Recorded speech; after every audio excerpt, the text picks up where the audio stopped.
Morning बच्चों, आज के वीडियो में हम नेक्स्ट क्वेश्चन एनसीईआरटी का क्वेश्चन नंबर 6 करेंगे। उसमें रेवोल्यूशन अकाउंट बनाएंगे, पार्टनर्स कैपिटल अकाउंट बनाएंगे और बैलेंस शीट। देखिए, सबसे पहले हम रेवोल्यूशन अकाउंट बनाएंगे। तो रेवोल्यूशन अकाउंट के लिए हम सबसे पहले क्या करते हैं, क्वेश्चन पढ़ते हैं। बनाने के लिए राधा, शीला और मीना 3 पार्टनर है, उनका ओल्ड रेशियो 3:2:1। शीला रिटायर हो रही है फर्म से। कौन रिटायर हो रही है तीनों में से? शीला रिटायर हो रही है फर्म से। और फिर उसके बाद क्या देखिए, बैलेंस शीट दी हुई है, एसेट्स और लायबिलिटी की पोजीशन, मतलब यानी बारे में दिया है कि क्या पोजीशन है। फिर उसके बाद हमें एडजस्टमेंट्स दिए हुए हैं। तो फर्स्ट एडजस्टमेंट तो गुडविल दिया है फर्म का 13,500। ये ध्यान रखना, क्वेश्चन नंबर एनसीईआरटी का है। ये 13,000 गलत दिया हुआ है, आप ठीक कर लेना इस क्वेश्चन को। 13,500 है, उसके अकॉर्डिंग आंसर आपका आएगा। 13,000 नहीं है, इसे ठीक कर लेना, ठीक है। ये सिर्फ 13,000 है, ये नहीं है। फिर उसके बाद एक्सपेंसेस, सेकेंड एडजस्टमेंट है एक्सपेंसेस ओइंग, मतलब आउटस्टैंडिंग एक्सपेंसेस। लाइबिलिटी है कितनी, एक्सपेंसेस ओइंग कितना है 4,500, ये लाइबिलिटी है। अब क्या हो गया, वो ब्रॉट डाउन, कम हो गया। कितना हो गया 3,750, यानी कम हो गया ना, ठीक है। तो कम होती है, लाइबिलिटी कम होती है तो किस साइड आती है, इधर क्रेडिट साइड आती है। एक्सपेंस लिख दिया और कितना, इन दोनों को माइनस कर दिया। 45,000 में से 3,750 माइनस किया तो कितना आ गया 750, वो उठा के हमने लिख दिया डिफरेंसिंग फिगर। नेक्स्ट देखिए, machinery tools are to be value 10% less than book value. 10% कम हो गई बुक वैल्यू से। मशीनरी कितनी थी, 8,000 थी, ठीक है। उसका 10% निकालेंगे, 8,000 का 10%, 8,000 इंटू 10/100 कितना आ गया 800, ये लिख दिया हमने। फिर उसके बाद क्या हुआ, कम हो गई तो इधर आया ना एसेट्स कम। Machinery and loose tools are to be valued 10% less हो गई बुक वैल्यू से। फिर नेक्स्ट देखिए, फैक्ट्री प्रीमिसेस रिवैल्यूड, उसकी वैल्यूशन किया है 24,300, जबकि मशीन फैक्ट्री प्रीमिसेस कितने की थी 22,500 की। अब कितनी हो गई 24,300, बढ़ गई ना। अब तो बढ़ गया, ऐसे बढ़ती है तो किस साइड आएगी, इधर आएगी, इस साइड आ जाएगी। 24,300 में से हम 22,500 लेस कर देंगे, जितना बड़ा उतना लिख देंगे। सारे एडजस्टमेंट हो चुके हैं, सारे कंप्लीट हो गए हमारे एडजस्टमेंट, ठीक है। अब इनका टोटल कर देंगे तो कितना आ जाएगा 2,550, और इसका टोटल करेंगे तो कितना आएगा 1,200। 2,550 में से 1,200 माइनस करेंगे, डिफरेंसिंग फिगर ये आ जाएगा। अब इसको हम बांट देंगे किस में, जितने भी पार्टनर ओल्ड पार्टनर है ना सारे, राधा, शीला, मीना, और इनको किस में 3:2:1 में हम बांट देंगे, ठीक है। जो है 1350 को 3/6, इन तीनों को जोड़ा तो 6 आया ना। फिर 1350 को 2/6 और 1350 को 1/6, ये आ गया इनका रेवोल्यूशन अकाउंट। अब देखिए, हम पार्टनर्स कैपिटल अकाउंट बनाएंगे, ठीक है। Partners capital account, partners capital account में सबसे पहले क्या लिखते हैं, बैलेंस ब्रॉट डाउन लिखते हैं। यानी जितने भी पार्टनर हैं सारे ओल्ड पार्टनर है ना, न्यू तो कोई है ही नहीं, एडमिशन वो रिटायरमेंट वाला चैप्टर है, ठीक है। तो तीनों की कैपिटल उठा के हम लिख देंगे, ठीक है। ये राधा, शीला, मीना 15,000 इनकी कैपिटल है ना, ओल्ड कैपिटल, ठीक है। ये उठा के हमने, एक सेकेंड,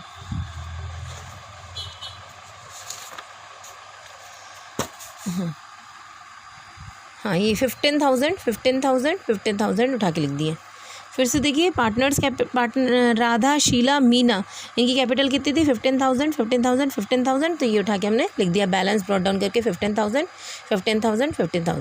फिर क्या नेक्स्ट क्या है, जनरल रिजर्व 13,500। जनरल रिजर्व किस में बटेगा, ओल्ड पार्टनर में, ओल्ड रेशियो में 3:2:1 में बांट देंगे।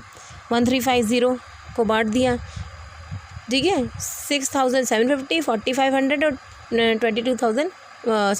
2,250, ठीक है, ये हो गया। फिर हमने जो रेवोल्यूशन अकाउंट बनाया था, ठीक है, उसका जो प्रॉफिट था वो अपोजिट साइड ट्रांसफ़र होता ना, 675, 450 और 225, ये उठा के हमने ये रेवोल्यूशन का लिख दिया, ठीक है। अब ये हो गया। अब हमारी काय की एंट्री, ये जो एंट्री पास की है हमने काय की है गुडविल की। तो हम अभी इसको कैपिटल अकाउंट को रोकते हैं और फिर उसके बाद फिर हम गुडविल की एंट्री गुडविल के बारे में हम कुछ पढ़ेंगे, फिर उसके बाद वापस कैपिटल अकाउंट पे आएंगे। सबसे पहले वर्किंग नोट में देखिए ओल्ड रेशियो हमको कितना दिया हुआ है क्वेश्चन में। ओल्ड राधा, शीला और मीना है, उनका रेशियो कितना 3:2:1 है। ठीक है, तो ओल्ड रेशियो 3:2:1 है। न्यू रेशियो गिवन नहीं है इस क्वेश्चन में, तो हम न्यू रेशियो कैसे निकालेंगे। शीला रिटायर हो रही, इस पे हाथ रखिए। बाकी कौन बची, राधा और मीना, उनका रेशियो कितना बचा 3:1 ये। और जब हमें क्वेश्चन में कुछ भी मेंशन नहीं हो तो बचा हुआ पार्टनर, वो रिटायरिंग पार्टनर के पास जो बचता है वो न्यू रेशियो रहता है और वही हमारा गेनिंग रेशियो रहता है, हमको कैलकुलेट करने की ज़रूरत नहीं है। अब फर्म्स गुडविल की टोटल फर्म्स गुडविल कितनी है 13,500। शीला रिटायर हो रही, उसका हिस्सा निकाल लेंगे। 13,500 का 2/6 ये निकाल दिया 4,500। अब देखिए इसकी हम 13,500 ये काम बटेगी, गेनिंग रेशियो में बटेगी ना। ठीक है, हाँ 13,500। राधा जो कौन कौन गेन कर रहा है, बचे हुए पार्टनर गेन कर रहे हैं, राधा और मीना, और किस रेशियो में 3:1 में गेन कर रहे हैं। तो Radha's capital account debit, Meena's capital account debit और टू शीलास कैपिटल। 4,500 हमारा शीला की गुडविल थी, जो रिटायरिंग पार्टनर शीला थी उसकी गुडविल थी, है ना। 4,500 ये 3/4 और 1/4 में बढ़ जाएगी। ये आ गया 3,375 आ गई और 1,125 आ गई। ठीक है, डिस्ट्रीब्यूट करने के बाद अब देखिए, अब इसकी एंट्री पास करेंगे हम।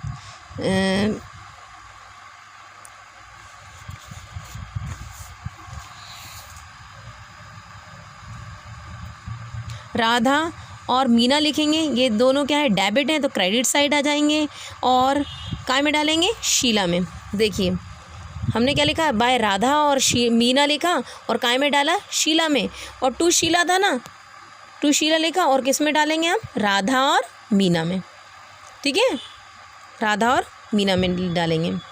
क्लियर, अब ये हो गई। अब फिर उसके बाद हम इसका टोटल लगा देंगे। टोटल लगाने के बाद मैंने आपको बताया था इनमें रिटायर कौन हो रहा है, रिटायर कौन हो रहा है, शीला रिटायर हो रही है। इसका जो टोटल लगाया और बैलेंस जो निकाला हमने, यहाँ तो कुछ भी नहीं है, कितना आया 24,450। ठीक है, उसका टोटल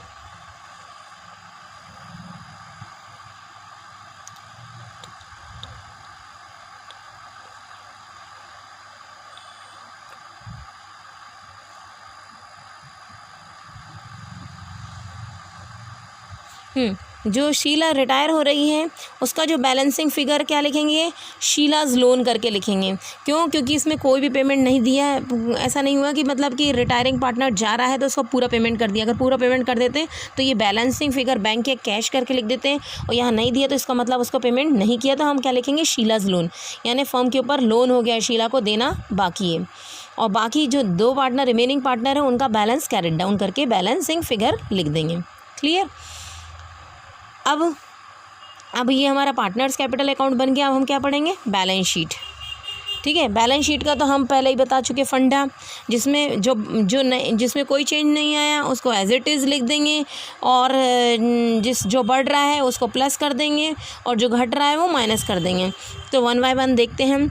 सबसे पहले देखिए ट्रेड क्रेडिटार में कोई चेंज आए थे, बड़ा या घटा था क्या, नहीं ना, तो उसको एज इट इज़ उठा के लिख देंगे 3,000।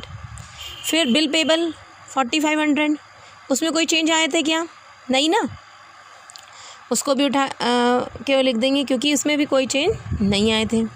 फिर उसके बाद ओइंग एक्सपेंसेस जो है वो कितने हैं, 4,500 आउटस्टैंडिंग एक्सपेंसेस।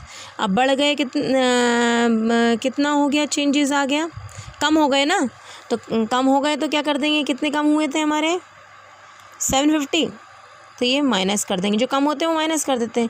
अब ये जो कैपिटल कहाँ से आएगी, जब हमने कैपिटल अकाउंट बनाया था ना, रिमेनिंग राधा और मीना का तो हम क्या लिखेंगे, कैपिटल करके लिखेंगे, और इसका क्या लिखेंगे, शीला जो रिटायरिंग पार्टनर हो रही है उसका लोन करके लिखेंगे।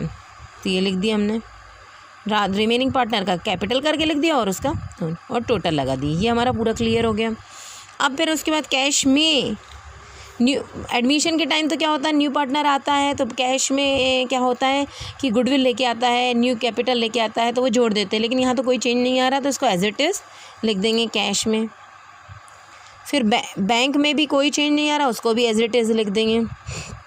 डेप्टर्स 7500, डेप्टर्स कितने 15,000, डेप्टर्स में कोई चेंज आया था क्या, प्रोविज़न वगैरह दिया था क्या, नहीं ना, 15,000 ऐसा कैसा लिख देंगे। स्टॉक नेक्स्ट देखिए स्टॉक कितना है 12,000, स्टॉक में चेंज आए थे,